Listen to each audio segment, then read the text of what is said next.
എല്ലാവരും സുഖമായിരിക്കണമെന്ന് വിചാരിക്കുകയാണ്. അപ്പോൾ ഇന്ന് ഞാൻ വന്നിട്ടുള്ളത് നമുക്ക് വളരെ പെട്ടെന്ന് തയ്യാറാക്കി എടുക്കാൻ പറ്റുന്ന നല്ല ഹെൽത്തി ആയിട്ടുള്ള അതുപോലെ തന്നെ നല്ല ടേസ്റ്റി ആയിട്ടുള്ള ഒരു പലഹാരത്തിൻ്റെ റെസിപ്പി ആയിട്ടാണ്. നമുക്കിത് ബ്രേക്ക്ഫാസ്റ്റ് ആയിട്ടും അതുപോലെ തന്നെ ഈവനിങ് സ്നാക്കായിട്ടൊക്കെ കഴിക്കാവുന്നതാണ് കേട്ടോ. ഈ ഒരു പലഹാരം കഴിക്കാനായിട്ട് വേറെ പ്രത്യേകിച്ച് കറികളുടെ ഒന്നും ആവശ്യമില്ല. ഇത് തന്നെ കഴിക്കാനായിട്ട് സൂപ്പർ ടേസ്റ്റാണ്. അപ്പോൾ എല്ലാവരും വീഡിയോ ഒന്ന് കണ്ടു നോക്കുക. ഇഷ്ടമാണെങ്കിൽ ലൈക്ക് ചെയ്യാനും പിന്നെ ഫ്രണ്ട്സിനും റിലേറ്റീവ്സിനൊക്കെ ഒന്ന് ഷെയർ ചെയ്ത് കൊടുക്കാനും പിന്നെ ആരെങ്കിലും നമ്മുടെ ചാനൽ ആദ്യമായിട്ടാണ് കാണുന്നതെന്നുണ്ടെങ്കിൽ ഒന്ന് സബ്സ്ക്രൈബ് ചെയ്യാനും കൂടി മറക്കരുത് കേട്ടോ. അപ്പോൾ നമുക്ക് പെട്ടെന്ന് തന്നെ വീഡിയോയിലോട്ട് പോവാം. പലഹാരം റെഡിയാക്കി എടുക്കാൻ വേണ്ടിയിട്ട് ആദ്യം തന്നെ നമുക്ക് ഇതിലേക്ക് വേണ്ടിയിട്ടുള്ള പച്ചരി ഒന്ന് കുതിർത്തി എടുക്കണം. അതിന് വേണ്ടിയിട്ട് ഞാനിവിടെ 2 കപ്പ് പച്ചരിയാണ് എടുത്തിട്ടുള്ളത്. ഇനി ഇതിലേക്ക് വെള്ളമൊഴിച്ച് കൊടുത്തിട്ട് ഒരു 2-3 തവണ നന്നായിട്ടൊന്ന് വാഷ് ചെയ്തെടുത്തതിന് ശേഷം 3 മണിക്കൂർ ഇതൊന്ന് കുതിർന്ന് കിട്ടാൻ വേണ്ടിയിട്ട് മാറ്റി വയ്ക്കാം. ഇപ്പോൾ 3 മണിക്കൂർ കഴിഞ്ഞപ്പോൾ പച്ചരിയെല്ലാം കുതിർന്ന് കിട്ടിയിട്ടുണ്ട്. ഇനി നമുക്കിതിൽ വെള്ളമൊക്കെ ഒന്ന് മാറ്റിയിട്ട് ഇതൊന്ന് ഊറ്റിയെടുക്കാം. ഇപ്പം ഞാനതൊന്ന് ഊറ്റിയെടുത്തിട്ടുണ്ട്. ഇനി ഇതൊന്ന് മാറ്റി വയ്ക്കാം. ഇനി ഞാനൊരു പാനിലേക്ക് കുറച്ച് വെള്ളം ഒഴിച്ച് കൊടുത്തിട്ട് ഒന്ന് ചൂടാക്കാനായിട്ട് വെച്ചിട്ടുണ്ട്. ഇനി നമുക്കിതിലേക്ക് ഇട്ട് കൊടുക്കേണ്ടത് ഉരുളക്കിഴങ്ങാണ്. ഞാനപ്പോൾ 2 മീഡിയം സൈസിലുള്ള ഉരുളക്കിഴങ്ങാണ് എടുത്തിട്ടുള്ളത്. ഇത് ഇതിലേക്ക് ഇട്ട് കൊടുത്തിട്ട് ഒന്ന് ബോയിൽ ചെയ്തെടുക്കണം. അപ്പോൾ നിങ്ങൾ എടുക്കുമ്പോൾ വലിയ പൊട്ടാറ്റോ ആണ് കിട്ടുന്നതെന്നുണ്ടെങ്കിൽ അതൊരു 1.5 എണ്ണയൊക്കെ മതിയാവും കേട്ടോ. ഇനി കുറച്ച് നേരം നന്നായിട്ടൊന്ന് കുക്കായിട്ട് വരട്ടെ.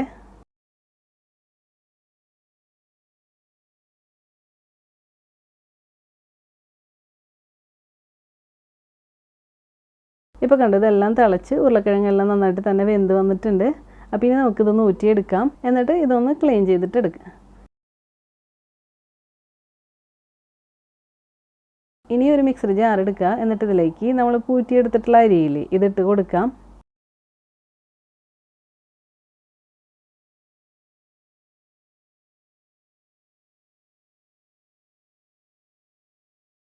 ഇനി നമ്മളിപ്പോൾ ബോയിൽ ചെയ്തെടുത്തിട്ടുള്ള ഉരുളക്കിഴങ്ങില്ലേ അതിൻ്റെ പുറമേയുള്ള ആ തൊലിയെല്ലാം ഞാൻ മാറ്റിയെടുത്തിട്ടുണ്ട്. ഇനി നമുക്കിതിലേക്ക് ഇട്ട് കൊടുക്കാം. ഇനി ഇതിലേക്ക് 1 ടേബിൾ സ്പൂണോളം ഇഞ്ചി ചെറുതായിട്ടൊന്ന് കട്ട് ചെയ്തെടുത്തിട്ടുണ്ട്. ഇതോടെ ഇട്ട് കൊടുക്കാം. ഇനി ഇതിലേക്ക് 2 കപ്പ് വെള്ളം കൂടെ ഒഴിച്ച് കൊടുക്കുക.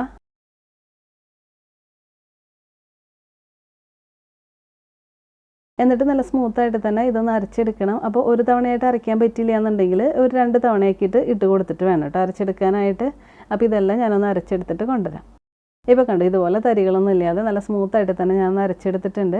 അപ്പോൾ ഇതിലേക്ക് പ്രത്യേകിച്ച് വേറെ വെള്ളമൊന്നും ആഡ് ചെയ്യേണ്ട വന്നിട്ടില്ല. ഞാൻ ഒഴിച്ചിട്ടുള്ള 2 കപ്പ് വെള്ളം മാത്രമേ ചേർത്ത് കൊടുത്തിട്ടുള്ളൂ കേട്ടോ. ഇനി നിങ്ങൾ അരച്ചെടുക്കുമ്പോൾ മാവ് ഒരുപാട് കട്ടിയായിട്ട് തോന്നണമെന്നുണ്ടെങ്കിൽ മാത്രം, കാരണം നമ്മൾ എടുക്കുന്ന അരിക്കൊക്കെ അനുസരിച്ചിട്ട് വെള്ളത്തിൻ്റെ അളവിലൊക്കെ വ്യത്യാസം വരുമല്ലോ.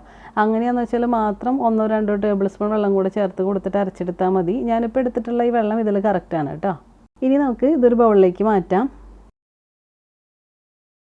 ഇനി നമുക്കിതിലേക്ക് കുറച്ച് വെജിറ്റബിൾസൊക്കെ ചേർത്ത് കൊടുക്കണം. അപ്പോൾ നമ്മുടെ കുട്ടികൾക്ക് നമ്മുടെ വീട്ടിലൊക്കെ ഏതൊക്കെ വെജിറ്റബിൾസ് ഇഷ്ടമെന്ന് വെച്ചാൽ നിങ്ങൾക്ക് അതൊക്കെ ചേർത്ത് കൊടുക്കാം കേട്ടോ. പിന്നെ എന്താണെന്ന് വെച്ചാൽ നമ്മൾ ഇതിലേക്ക് എടുക്കുന്ന എല്ലാ വെജിറ്റബിൾസും വളരെ ചെറുതായിട്ട് തന്നെ കട്ട് ചെയ്തെടുക്കാനായിട്ട് നോക്കണം കേട്ടോ. ഇല്ലയെന്നുണ്ടെങ്കിൽ കുറച്ച് വലിപ്പം കൂടിക്കഴിഞ്ഞാൽ നമുക്ക് അകത്തൊക്കെ വെന്ത് കിട്ടാൻ കുറച്ച് ടൈം എടുക്കും. അപ്പോൾ വളരെ നൈസായിട്ട് വളരെ ചെറുതായിട്ട് തന്നെ എല്ലാം കട്ട് ചെയ്തെടുക്കാം കേട്ടോ. അപ്പോൾ ഞാൻ ഒരു സവാള ഇതുപോലെ നൈസായിട്ട് ചെറുതായിട്ട് തന്നെ ഒന്ന് കട്ട് ചെയ്തെടുത്തിട്ടുണ്ട്. ഇതിട്ട് കൊടുക്കാം. കൂടെ തന്നെ തക്കാളിയും ഇതേപോലെ ചെറുതായിട്ട് കട്ട് ചെയ്തെടുത്തിട്ടുണ്ട്. അതും ഒരെണ്ണമാണ് എടുത്തിട്ടുള്ളത്. ഇതും ഇട്ട് കൊടുക്കാം. പിന്നെ ഒരു ക്യാരറ്റ് എടുത്തിട്ടുണ്ട്. കണ്ടോ ഈ ഒരു രീതിയിൽ തന്നെ കട്ട് ചെയ്തെടുക്കുക. അപ്പോൾ ഇതുകൂടെ ചേർത്ത് കൊടുക്കാം. ഇനി ഒരു നല്ലൊരു ഫ്ലേവർ കിട്ടാൻ വേണ്ടിയിട്ട് ഞാൻ ക്യാപ്സിക്കം എടുത്തിട്ടുണ്ട്. അപ്പോൾ ഞാൻ ഒരു പകുതി ക്യാപ്സിക്കാണ് എടുത്തിട്ടുള്ളത്. അത് യെല്ലോ ക്യാപ്സിക്കാണ്. ഇതുപോലെ ചെറുതായിട്ട് തന്നെ കട്ട് ചെയ്തെടുത്തിട്ടുണ്ട്. ഇതുകൂടെ ചേർത്ത് കൊടുക്കാം. പിന്നെ 3 പച്ചമുളക് ഇതുപോലെ വട്ടത്തിലൊന്ന് കട്ട് ചെയ്തെടുത്തിട്ടുണ്ട്. ഇതും ഇട്ട് കൊടുക്കാം. ഇനി 3 ടേബിൾ സ്പൂണോളം മല്ലിയില എടുത്തിട്ടുണ്ട്. ഇതും ഇട്ട് കൊടുക്കാം. പിന്നെ 1/2 ടീസ്പൂൺ ചെറിയ ജീരകം ചേർത്ത് കൊടുക്കുക. ഇനി ഈ മാവിന് ആവശ്യത്തിനുള്ള ഉപ്പിട്ട് കൊടുക്കുക. ഞാനപ്പോൾ 1.5 ടീസ്പൂൺ ഉപ്പാണ് ഇട്ട് കൊടുക്കുന്നത്.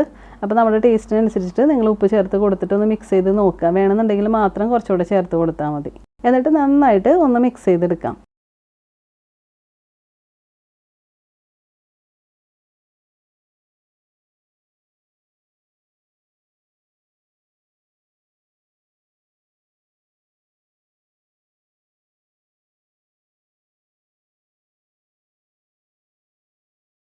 ഇപ്പോൾ എല്ലാം നല്ലതുപോലെ ഒന്ന് മിക്സ് ചെയ്തെടുത്തിട്ടുണ്ട്. ഇത് നമ്മൾ റെഡിയാക്കി എടുക്കുന്ന ഈ ഒരു അപ്പത്തിന് നല്ലൊരു സോഫ്റ്റ്നെസ് കിട്ടാൻ വേണ്ടിയിട്ട് ഞാൻ ഇതിലേക്ക് 1/4 ടീസ്പൂൺ ബേക്കിംഗ് സോഡ കൂടി ചേർത്ത് കൊടുക്കുന്നുണ്ട് കേട്ടോ. അപ്പോൾ ഇത് നിർബന്ധമില്ല, നിങ്ങൾക്ക് ഇഷ്ടമുണ്ടെങ്കിൽ മാത്രം ചേർത്ത് കൊടുത്താൽ മതി. ഇനിയിപ്പോൾ നമ്മൾ ബേക്കിംഗ് സോഡയും കൂടെ ചേർത്ത് കൊടുക്കുകയെന്ന് വെച്ചാൽ നല്ലൊരു സോഫ്റ്റ്നെസ് കിട്ടും. അതിന് വേണ്ടിയിട്ടാണ്. എന്നിട്ട് നന്നായിട്ട് ഒന്ന് മിക്സ് ചെയ്തെടുക്കുക. ഈ ബേക്കിംഗ് സോഡയൊക്കെ നന്നായിട്ട് മാവിൽ സ്പ്രെഡ് ആവുന്ന രീതിയിൽ തന്നെ നല്ലതുപോലെ ഒന്ന് മിക്സ് ചെയ്തെടുക്കണം.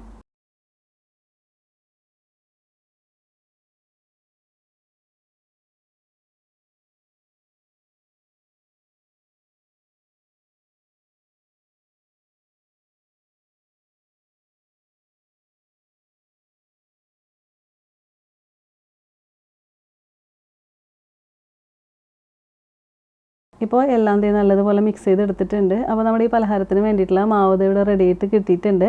അപ്പോൾ കണ്ടോ, ഈ ഒരു കൺസിസ്റ്റൻസിൽ വേണം കേട്ടോ നമുക്ക് കിട്ടാനായിട്ട്. ദോശമാവിനേക്കാളും കുറച്ച് ലൂസായിട്ടുള്ളൊരു ബാറ്ററാണ് കേട്ടോ. കാരണം നമ്മളെ ബാറ്റർ ഒരുപാട് കട്ടി കൂടി കഴിഞ്ഞിട്ടുണ്ടെങ്കിൽ നമ്മൾ ഈ മാവ് അകത്തൊക്കെ വെന്ത് കിട്ടാൻ കുറച്ച് ടൈം എടുക്കും. അപ്പോൾ അതിൻ്റെ പേരിൽ ഈ ഒരു ലൂസിൽ തന്നെ വേണം കേട്ടോ നമ്മൾ ഈ ബാറ്റർ റെഡിയാക്കി എടുക്കാനായിട്ട്. അപ്പോൾ ഇനി നമുക്ക് അപ്പം റെഡിയാക്കി എടുക്കാം.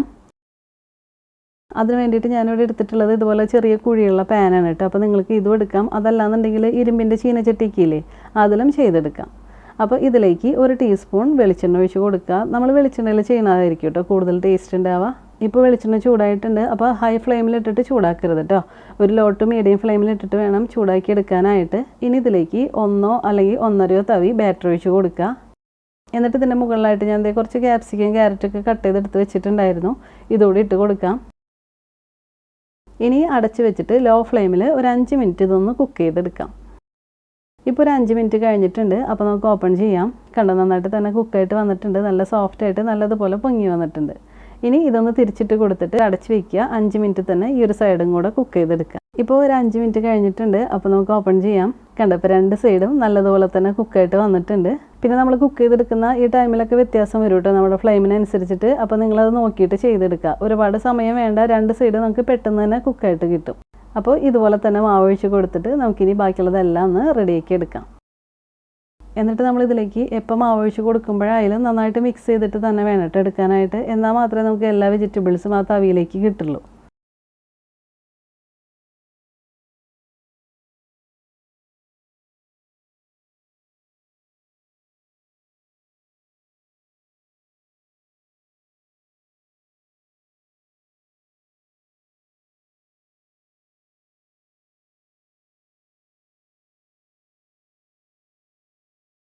ഇപ്പോൾ എല്ലാം ഞാനിവിടെ കുക്ക് ചെയ്തെടുത്തിട്ടുണ്ട്. അപ്പോൾ ഇത്രയേ ഉള്ളൂ. നമുക്ക് വളരെ പെട്ടെന്ന് തയ്യാറാക്കി എടുക്കാൻ പറ്റുന്ന നല്ല ടേസ്റ്റി ഉള്ളൊരു പലഹാരമാണ്.